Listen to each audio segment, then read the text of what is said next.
Miss হবে না আপনার পছন্দের টিভি শো। দেখুন জি5 অ্যাপে একদম ফ্রি।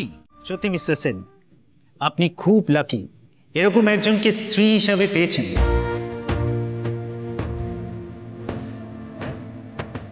এমার্জেন্সির যে ডক্টরের আন্ডারে আপনি ভর্তি ছিলেন, উনি আমাকে সব কিছু বলেছেন। যেভাবে আপনার স্ত্রী আপনার সেবা যত্ন করেছেন, সত্যি কিচ্ছু বলার নেই। আর প্রফেশনাল নার্স কি কখনো নিজের লোকের মতো এত যত্ন করতে পারে? মিস্টার সেন, আপনি মিস্টার সেনের না, আমি এখানে ভালো আছি। এখন আমি বাড়ি যাব না ডক্টর, এখানেই থাকবো। এক মিনিট, কেন বাড়ি যাবেন না কেন আপনি? কারণ আমি কারো বোঝা হতে চাই না, তাই। আমি নিজে এখন বিশেষ কিছু করতে পারবো না, তাই আমি অন্য কারোর বোঝাও হব না। আপনি অন্য কারো বোঝা হতে যাবেন কেন? আপনার বুঝি নিজের কেউ নেই?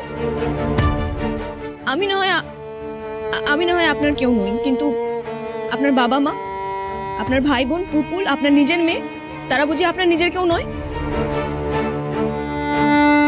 আমি সত্যি এখানে থাকতে চাই রাধা। কেন থাকতে চান? আমি শুনি কেন থাকতে চান আপনি, বলুন।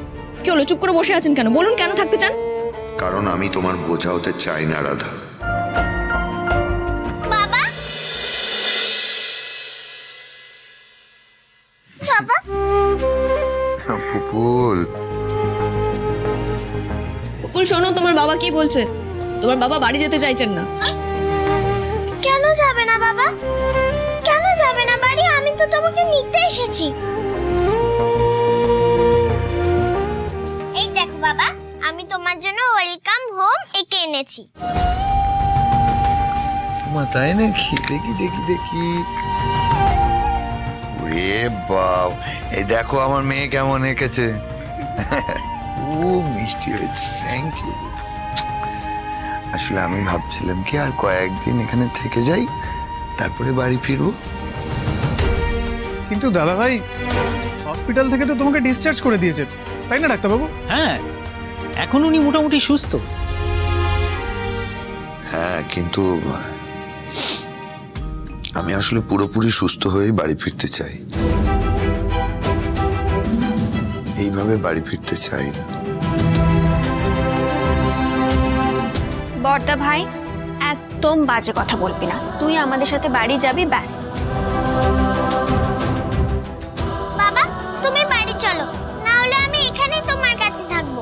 আর কোথাও যাব না, আর কোনোদিন বাড়িতেও যাব না।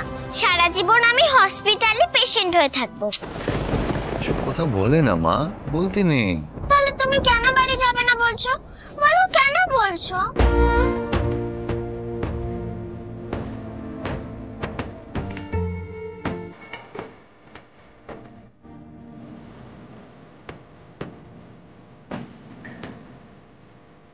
আমার জন্য আসছেন না উনি, আমার জন্য বাড়ি ফিরতে চাইছেন না।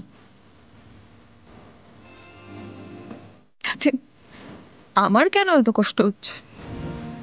কেন রাধা মাধব, কেন? জি5 ডাউনলোড করুন আর সব এপিসোড দেখুন একদম ফ্রি।